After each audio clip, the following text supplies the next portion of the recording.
Okay, we're off to TC Grove on June 20th, 2012, and it looks like it should be recording here, but I can't really see any indication of it.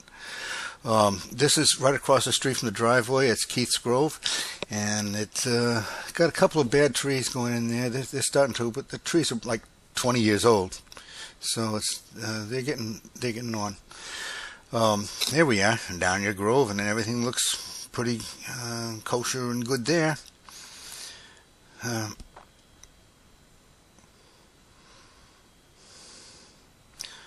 can see your spare, well, not spare, but your other lengths of PVC.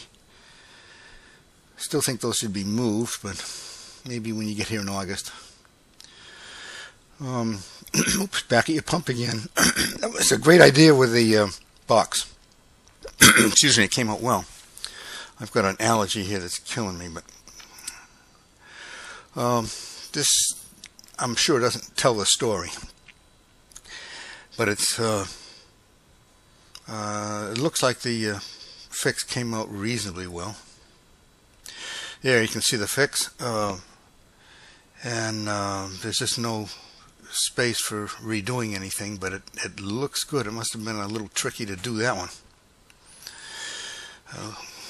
You can see how tight it is, but it looks like it probably came out well. I didn't really test it thoroughly. I did run the pumps with no resistance in them, you know, when I cleaned the filters. So here's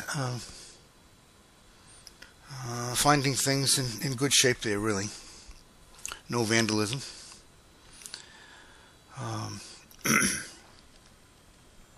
I won't just chatter here for no reason, I guess.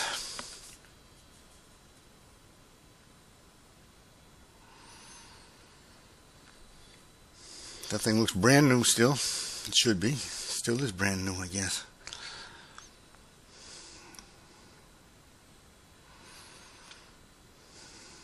I didn't look up in at the control panel things this time. I should have, to see if what the moisture was. There's that little indent on the top of the tank that I was thinking about, but it doesn't look. It's no worse, and it's probably not real anyway. It was probably like that from the get-go. Everything else looks secure.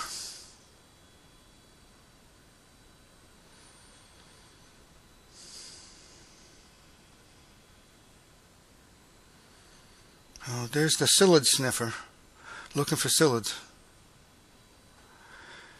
Don't get upset that the grass seems higher than the trees in places. It's really not, and that can be taken down real quick.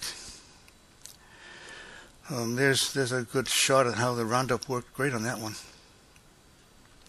And Cubberley's covering up the scabbard there.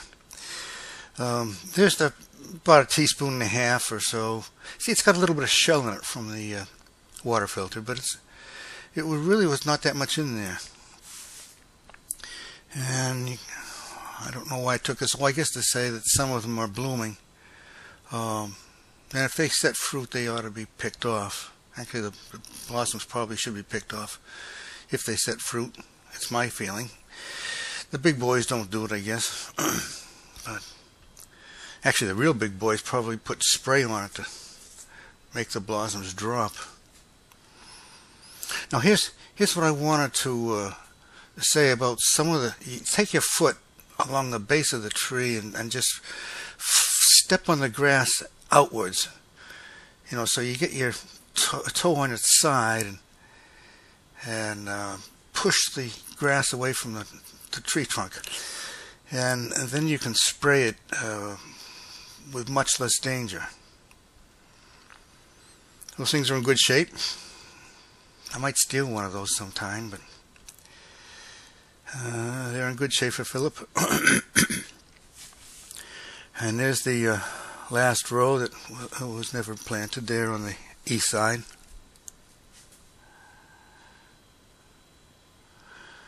That's not too filled in.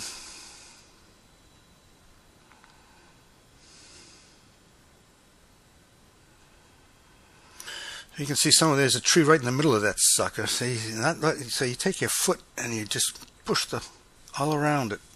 You push the grass back. There's an example of what I think is probably Roundup burn, glyphosate burn, but it's not bad. I picked on a few. I saw a few leaves like that. There's one there, but for the most part, it was an A+ job. A+, because it's only a few leaves out of several thousand, and so you're seeing the few leaves that got whacked. Maybe it was the Montana, I don't know, but it's suspiciously near the Roundup. I don't know how that can happen. I lost a couple trees like that. See, here's one right there. But they came out really good, so don't be upset that there's a few, because there's thousands that aren't. I took a handful. And you can see that on the grass leaf too, how it's spotted there on the weeds, but it didn't kill them, not yet. That one got hit a little bit more in a light way, but it'll certainly recover. Those look like those have to be pulled anyway. Those are suckers down at the bottom, I think. Very good growth on that tree. Just looks awesome. Really looks awesome. I wish all the trees looked like that, but a lot of them do. They're doing good. This is an example of how fast they're growing. That thing can't even hold its own weight. It's growing so fast. Ideally, it would be nice to be staked up there, but it'll straighten out, I'm sure. Well, I'm not sure. I've never seen that happen, but it shows how great, fast it's growing. Look at the growth on this guy. Beautiful. It's not hardened off, so it looks a little vulnerable here, but to hot weather or whatever. This one looks like it's hardening off, and it's still sideways. But we'll keep an eye on it. If it needs to be staked with something else, maybe I can go and do that. Jacob can do it, or whatever. There's the psyllid sniffer. Don't worry about her whacking trees. I've trained her with a garden. She used to whack baby tomato plants and cabbage plants and broccoli and stuff. And I guess she will if she gets excited with a frisbee going in there, but she's on patrol now. She's working, so she doesn't step on your trees. Oh, that was looking at the psyllids, looking for psyllids back on that last one, looking at that new growth. This is an example of how threatening it looked. It was, we were supposed to get some good rain out of that, but we didn't. So I guess that's it. Let's see how it came out. I'll catch you. Bye.